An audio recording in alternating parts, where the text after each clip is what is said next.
Daily Star billed you last week as the most hated housemate ever.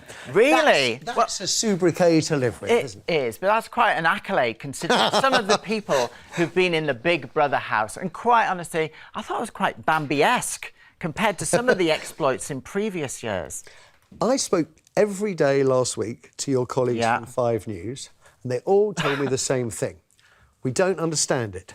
India never mentions her state with us at all. She's just a laugh, blah, blah, blah, blah. We look at her in the Big Brother house and she seems to talk about nothing else. Well, today I think I do need to set the record straight, and I'm sorry that Stanley is here because he is a lovely gentleman. I'm a massive, massive fan.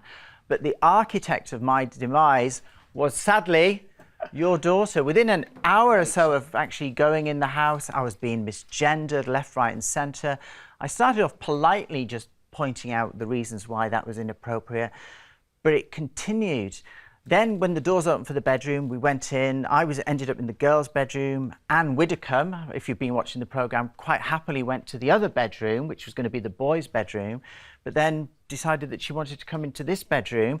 The girls all had a conference and decided that if anyone was going to move, it was going to be me. And I didn't really feel that I should be going in the boys' bedroom. Nobody else. Why was that? Because they refused to accept who you are? There was this undercurrent, and I felt from the start, because of what Rachel was doing, the misgendering, and Anne, it sort of marked me out as the runt of the litter and made me a little bit different. So obviously, if you're continually being questioned about whether you're he or him, you are going to reaffirm your gender. You were going to point out, no, that's not appropriate. Or turn the other cheek. And show your fun side. There is a possibility that, but honestly, in that pressure cooker atmosphere, it's really difficult. I was also egged on by Rachel, you know, to say... Did you see what she wrote about you at the weekend? I did. India's trademark is to prance away in a calculated display flounce should anyone misgender her or one of the men suggest they wouldn't like to date her. Right. Well, the backdrop... How did Rachel write that at the weekend? I thought she was in the house. Yes, this is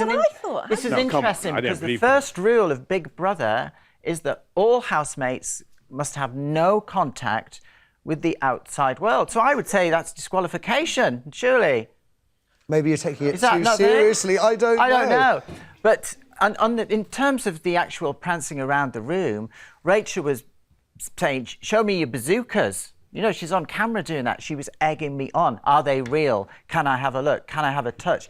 And having told her repeatedly that I'm a woman and what have you, I just got tired of verbally doing it. And I thought, do you know what? I'm just going to let my body speak for itself. But the well of potential goodwill in the house was poisoned early on, and it was really difficult. And it's maybe something that only somebody who's transgender would understand. Okay, but how important I've seen trans people on social media pick you up for comments about drag queens. Yeah. You're phobic of drag queens. I can't help that. Is phobic the right word? Yeah, for me, I think it is, yeah. I mean, drag is an act. But there's photos of you online at Pride with drag queens. But so if you're phobic, sure, you come out in hives and you get sick. No, not at all. I'm sure there are people who don't like clowns, but depending on how a particular clown looks, can be in that company or that vicinity and get by. But if I'm at an event where the organiser, I didn't know the drag queens were going to be there on that day, but if I'm at an event on that day and the organiser says, look, we'd like to get some PR shots, can you go over there, have your picture taken with them? I'm going to do it. Are you? Or if you're phobic, sure, you say, no, I won't. I don't want to, I don't know. That would get reported as well, though, wouldn't it? That would be reported or misreported, wouldn't it? Yes. I mean, I'll explain it really quickly and succinctly. We've just seen a quick shot there of Betty Swallocks, who came on.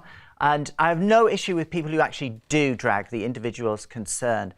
But having been through the transition process, I knew that the following day after that clip was shown, there would be somebody in Britain who actually looks like Andrew, who is transgender, who would be sitting on a bus, going to work in a dress, bigger than me, hairier than me, broader than me, stands out more. And having seen that, people in the office would have been maybe nudging, saying, Betty Swallocks.